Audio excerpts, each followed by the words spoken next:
saya pakai jeans, saya pakai kaos, saya pakai topi. Diinfokan pelayanan dimulai jam 10. Saya minta salah satu deputi saya untuk ikut mendampingi dengan waktu yang berbeda kedatangannya, yaitu Saudara Irjen Polisi Ahmad Kartiko. Saya dibantu oleh 2 staf untuk merekam peristiwa yang terjadi di tempat. Bapak Ibu bisa dibayangkan, di sebuah klinik hanya dengan durasi jam 11, jam 10 sampai jam 12. Di video saya kurang lebih 100 calon pekerja migran yang diyakini ilegal dilayani pelayanan kesehatan antigen yang tinggal diberangkatkan 1 atau 2 hari berikutnya. Dan itu adalah peristiwa yang terus terjadi setiap hari, hanya dalam durasi 2 jam. Kita tahu persis sejak tahun 2016 pemerintah kita sudah melakukan moratorium untuk Timur Tengah untuk sektor pekerjaan rumah tangga. Tapi sindikat itu terus bekerja. Mohon maaf sekali lagi, bapak-bapak yang hari ini ada di institusi TNI, institusi kepolisian, institusi penegak hukum, di BP2MI, di Kedutaan Besar, di Kementerian Hukum dan HAM, di Kementerian Ketenagakerjaan, atas apa yang saya sampaikan tidak perlu tersinggung.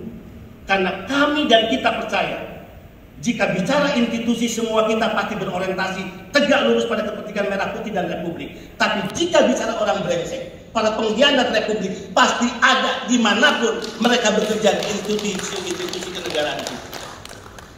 Inilah yang menurut saya saatnya negara tidak boleh kalah. Inilah saatnya negara hadir dan hukum harus bekerja. Sekali lagi, musuh kita sudah jelas siapa. Mereka adalah persindikat dan mafia penempatan ilegal yang dibackingi oknum-oknum yang memiliki atributif kekuasaan tadi. Jika kita sepakat bahwa perdagangan orang, perbudakan modern adalah tindakan kejahatan, maka saatnya ini, sekarang kita harus berani mengambil posisi atas nama kemanusiaan, atas nama hukum untuk menghentikannya. Jika kita sepakat bahwa para pelaku kejahatan itu adalah pengkhianat kepada cita-cita bernegara, maka ini saatnya atas nama kemanusiaan, atas nama hukum, kita harus berani memerangi. Sebaik-baiknya manusia adalah manusia yang bermanfaat bagi orang lain. Sehina-hinanya manusia adalah yang menyerahkan dirinya dari ujung rambut hingga ujung kaki untuk berkongsi dan berkomplot dengan para pengkhianat negara itu sendiri. Bapak Ibu yang kami hormati, menindaklanjuti perintah Presiden untuk melindungi pekerja migran Indonesia dari ujung rambut hingga ujung kaki, yang kemudian itu menjadi jargon kami hari ini.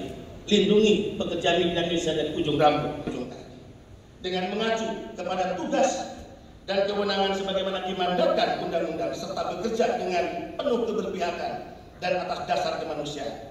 BP2 ini membentuk Satgas Sikat Sindikat dengan salah satu tugas diantaranya melakukan berbagai sisi mendadak, penggerebekan dan upaya-upaya pencegahan di tempat-tempat pentanggungan, di titik-titik embarkasi keberangkatan dan juga bandara, pelabuhan dan lintas batas.